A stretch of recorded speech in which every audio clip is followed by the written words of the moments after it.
What's up guys, JJ here, and for today's video, we're going to do a do-it-yourself, realistic 3D background for an aquarium. I just got a new 75 gallon, Petco had a sale, $1 per gallon or half off, so I couldn't help myself, and I've been shopping for backgrounds for it because I saw some really good 3D backgrounds online, but they were going for $200 plus, $300 plus dollars for the quality that I wanted. So I decided, you know your boy can make his own. So stay tuned, hit that like button and subscribe if you like these kind of videos because I'm thinking about doing more, and enjoy.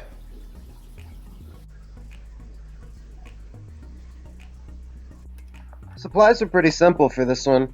All I needed was some insulation foam, some silicone, and some hydraulic cement. Now, I had already measured the inside dimensions of the tank, and then I gave myself about half an inch of wiggle room for after we have our layers of cement on.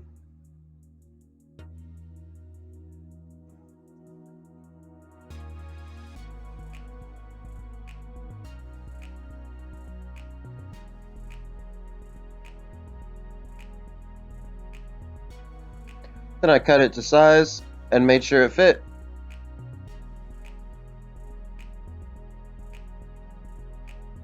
After that, I just matched the first two pieces to my second two pieces to make sure they were the same size.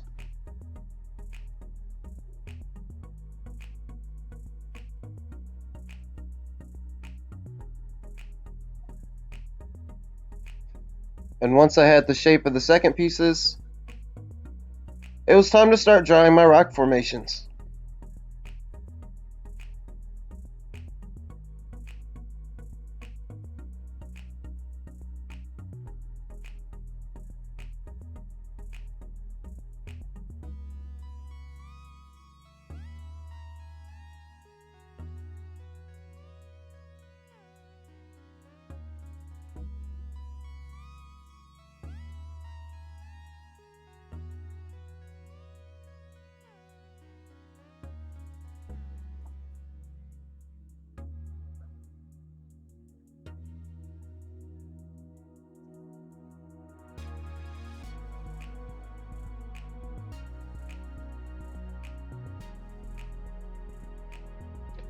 Once the rock formations were all drawn out, I cut them out using my box knife.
After my pieces were all cut, I glued them back on to the other board, and you might notice I was using toothpicks to hold it in place and keep things from sliding around while they dry.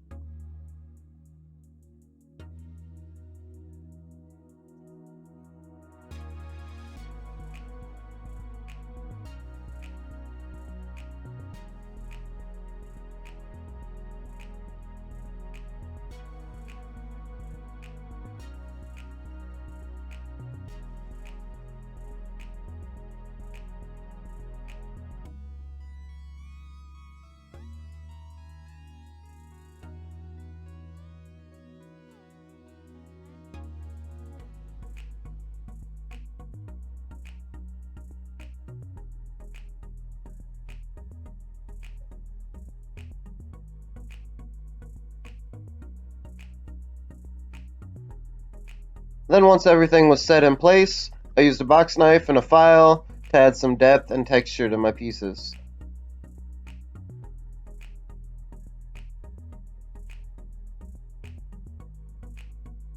And I dusted off all the excess foam so our concrete would go on smoothly.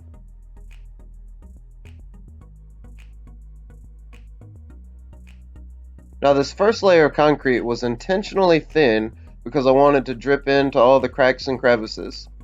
After this one, I took it outside and I painted a couple more thicker layers on it. Then I let it dry.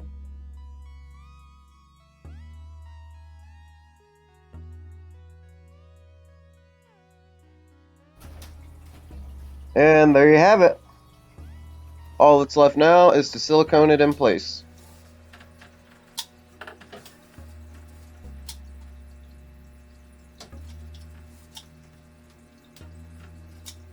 Once you have the silicone in, you might want to do something to keep good contact on it, like clamp it in, or what I ended up doing was flipping the tank on its side and putting some weight on top.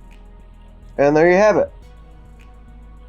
Alright guys, that's it for me in this one. I had a lot of fun, and if you enjoyed watching the build, don't forget to hit that like button. And if you want to stay tuned for how I stock it and set it up and all that, and what the future holds for this tank, hit the subscribe button, and I'll see you in the next one.